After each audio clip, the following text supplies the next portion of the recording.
Hey, all my fellow guitar players out there. Today I got another special unveiling video.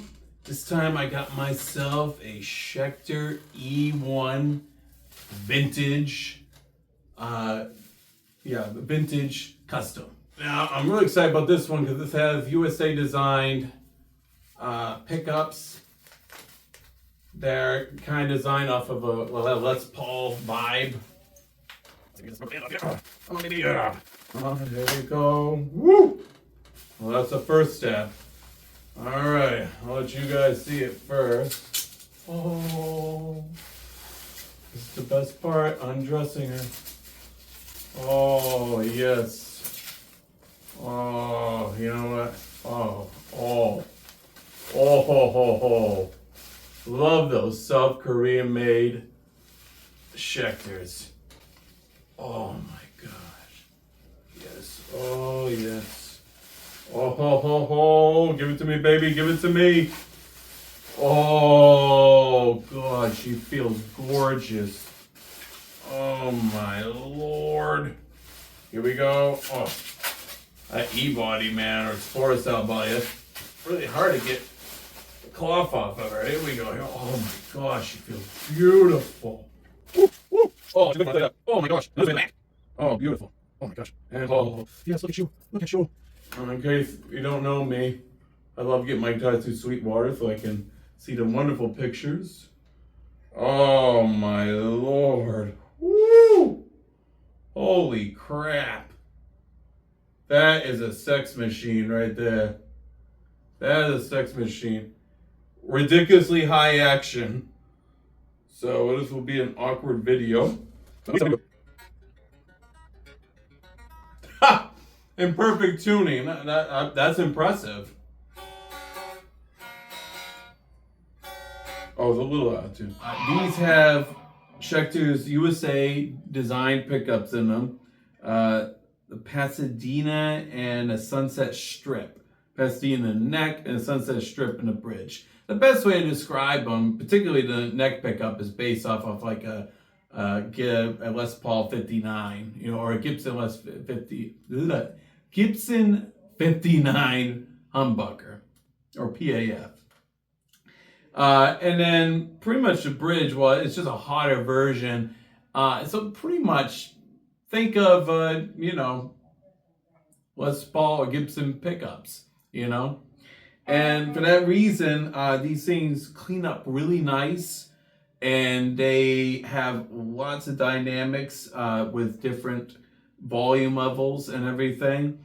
They also have coil splitting, so you can't get single coil tones, and they sound really good. I mean, like I kind of forget I'm playing a Schecter, and this finish having that vintage sunburst or tobacco sunburst, as I like to call it.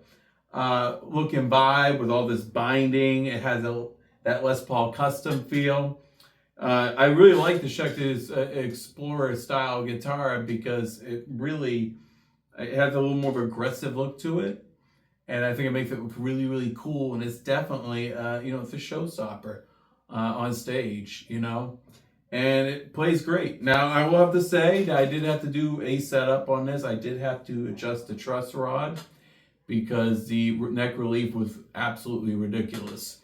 And the truss rod was a little bit hard to adjust. Particularly, it wasn't really hard to adjust, but particularly the Allen wrench would just get stuck very easily.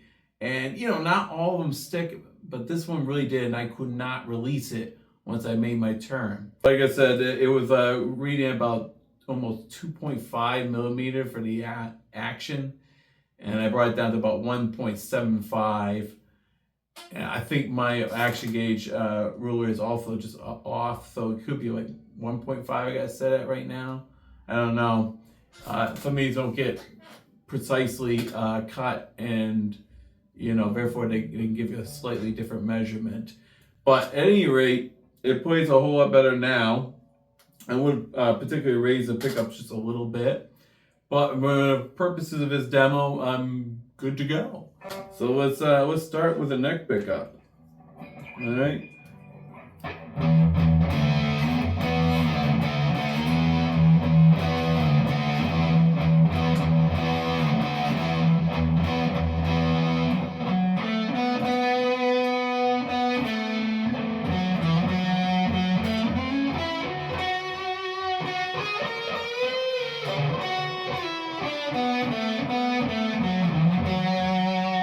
they do have coil splitting. We'll give it a quick little test here.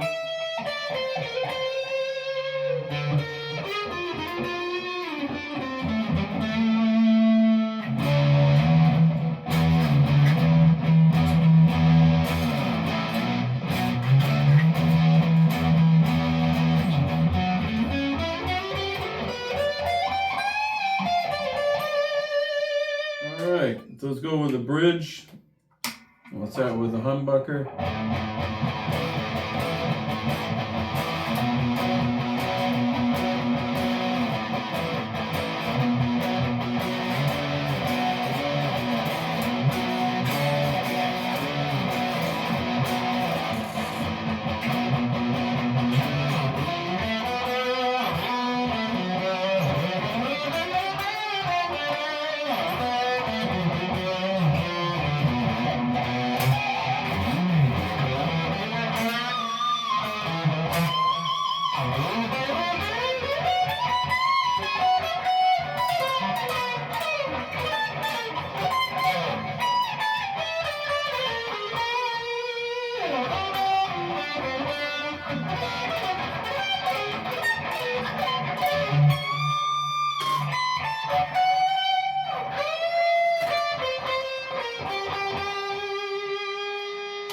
And split.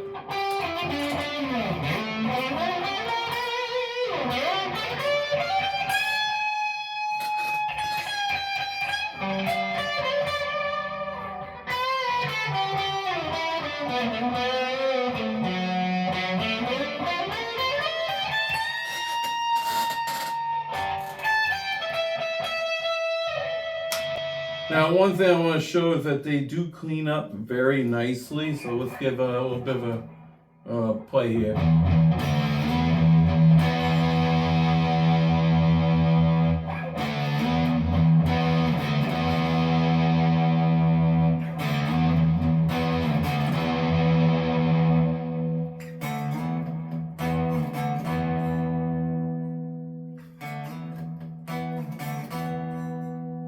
Of course, the volume's almost unhearable now.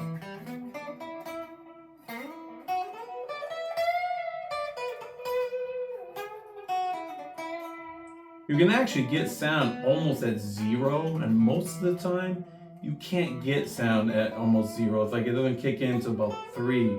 So these pitometers really have like a range to them, you know?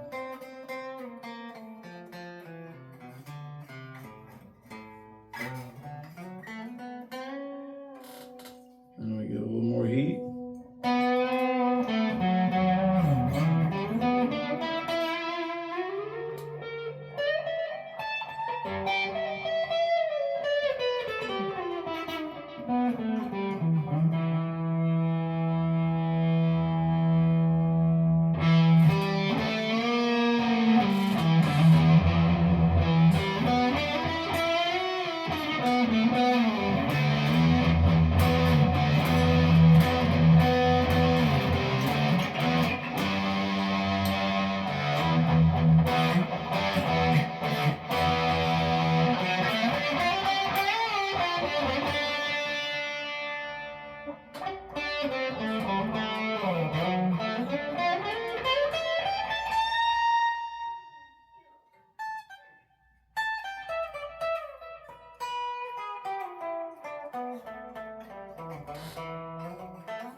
So like I said, very dynamic pickup. And like I said, the pitometers can actually get something out of almost 0. or 1. And usually it doesn't really kick in until you get to about like 2. So I feel like there's like 5 points of progression. I can actually get the clean. Usually when I have the amp really hot, I can't get the clean. I can't get the clean at all. I can get like crunch, you know? But I can get it all the way back to clean. And that's impressive. I mean, I can't even do that on my Les Paul, you know? My actual Gibson Les Paul, you know?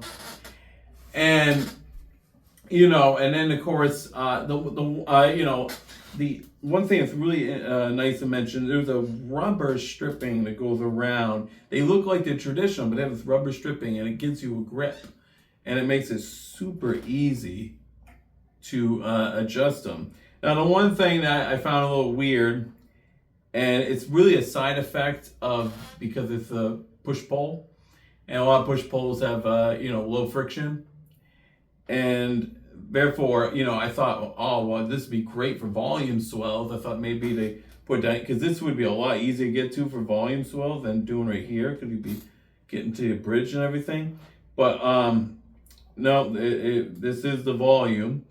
And, you know, like I said, it's low friction, but it has no purpose low friction, because, you know, I wouldn't be doing anything with a tone. So sadly, it would have kind of been nice if they put like the push-pull, you know, and connected everything to the volume and use the push-pull, because then that low friction would have been really nice for volume swells. But, you know, either way, I mean, it doesn't turn hard, and honestly, I mean, you know. Another thing is rolled edges would be nice. I mean, typically when people are playing Schecters, they're usually playing more metal, and you're not doing those really strong bends, like, and you're pushing your fingers right into that fingerboard edge, you know. So, I mean, I get why, you know, they don't necessarily do that and never really thought about doing it, but, you know, given the fact this is an instrument trying to appeal to, you know, more of a vintage player, like, you know, somebody likes Fenders and Gibsons,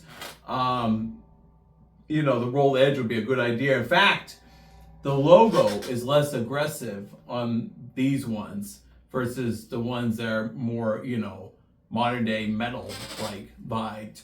So I thought that was actually a smart idea and everything. So either way, you know, the pickups sound great, and they have that total Gibson vibe or and tone, and they sound amazing, and they got great dynamic range, and the pentameters, you know, again, allow you to be able to dial in a variety of tones without ever having to use foot switches, and basically play like the old-fashioned rock stars of the 70s, where, you know, you were rolling back volume, increasing volume to get your lead tone or cut through.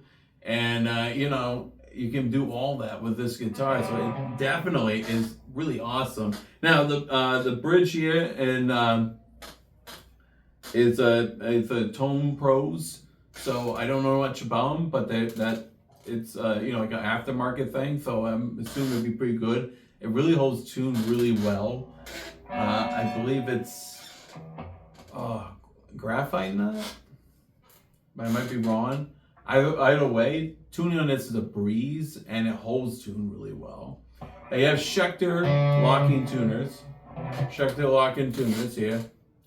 And they really get the job done. And honestly, they especially with the turnkey here, they have the vibe of Grover and everything. And they even turn and feel really smooth and function a lot like a Grover tuner.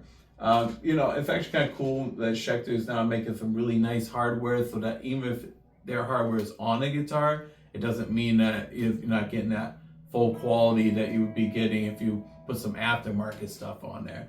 So really props to Schecter for making an instrument that can appeal to the classic style player and everything.